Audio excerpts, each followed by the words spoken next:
Goodluck Jonathan of the PDP. And if you look at the map of Nigeria and how the votes were won based on the state, it's quite an interesting one. A first in Nigeria's history. There you go. You see there, the red, the states won by the PDP and Goodluck Jonathan in the election, and the green are the states won by Muhammadu Buhari of the APC. Let me quickly go to Samson Itodo, the coordinator, national coordinator of YAGA, who is in our Abuja studio. Samson, for a lot of election observers and advocates of peaceful election, just like you are, who monitored that election and looked at how the exercise will be peaceful, what was on the mind of everybody the night after that elections were concluded, when every Nigerian had voted and were waiting for results?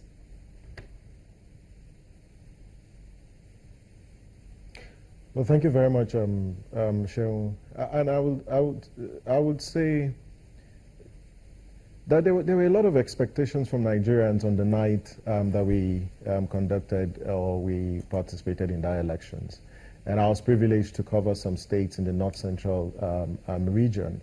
The country was thrown into a frenzy, and there was fear in the land that there was going to be electoral violence coming from the elections, in view of the hate messages and the incendiary statements accredited to politicians across the country. But as at the time that Nigerians went to cast their votes, we were all waiting for the results, and being at the collation center. And keep in mind that there was no return made in that election until the midnight of the first, or the wee hours of the 1st of April. And when that call was made, or when the results were actually declared and the call was made, there was peace in the land.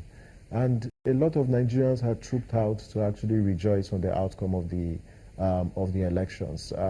Keep in mind that that was an election that we were testing the use of the card reader and the PVC, which is one of the innovations introduced by the former INEC, and how that actually went.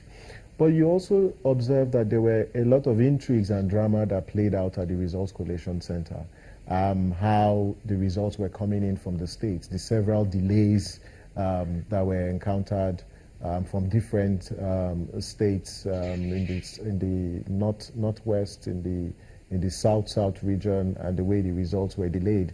So it was about different quarters or different parties actually waiting to see how the figures and the results were being declared by Professor Jiga. And keep in mind as well, we had seen what the Orubebe saga and how all the efforts to heat up the polity to throw this country into chaos was all prevented.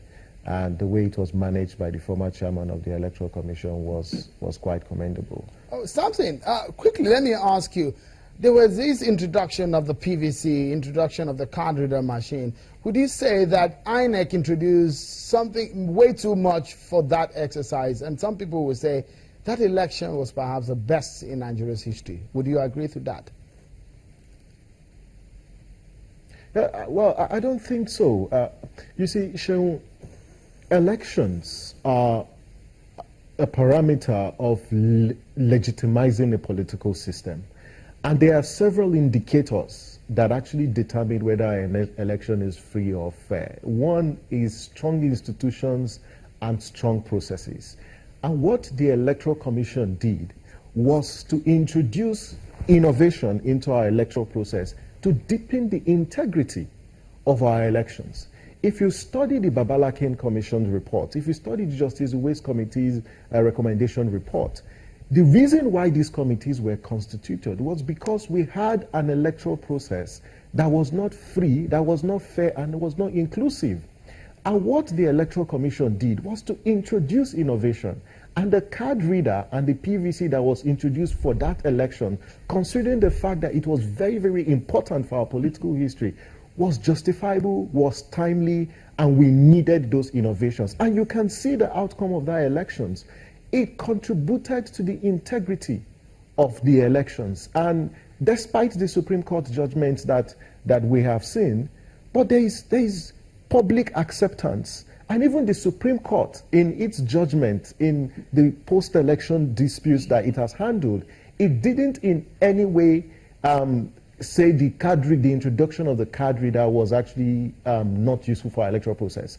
So I would say with all sense of responsibility that introducing those innovations to our electoral process was timely and it was useful, and it has deepened the credibility of our electoral process. If you look at the subsequent elections as well, INEC has also sustained the use of the card reader, and we do hope that with the ongoing electoral reforms, we would have sections of our electoral act and our constitution amended in such a way that they protect the use of technology for our elections. Okay, Mr. Itodo, just for a moment, lots of perspectives to this matter. Perhaps not an issue that we can finish chewing in one episode of the program today. But you know, the dimension of the exercise and what it means for our future as a nation is what we'll be looking at again. But again, one thing that was very important is how the world saw Nigeria and how keenly they monitored the exercise. Some Nigerians outside the country at that time, someone like Kayode Ogundamisi, who is standing by on Skype from London, will be joining us later when we return from this break to touch more on the issues of the 2015 presidential election and the future of Nigeria electoral system. Join us again.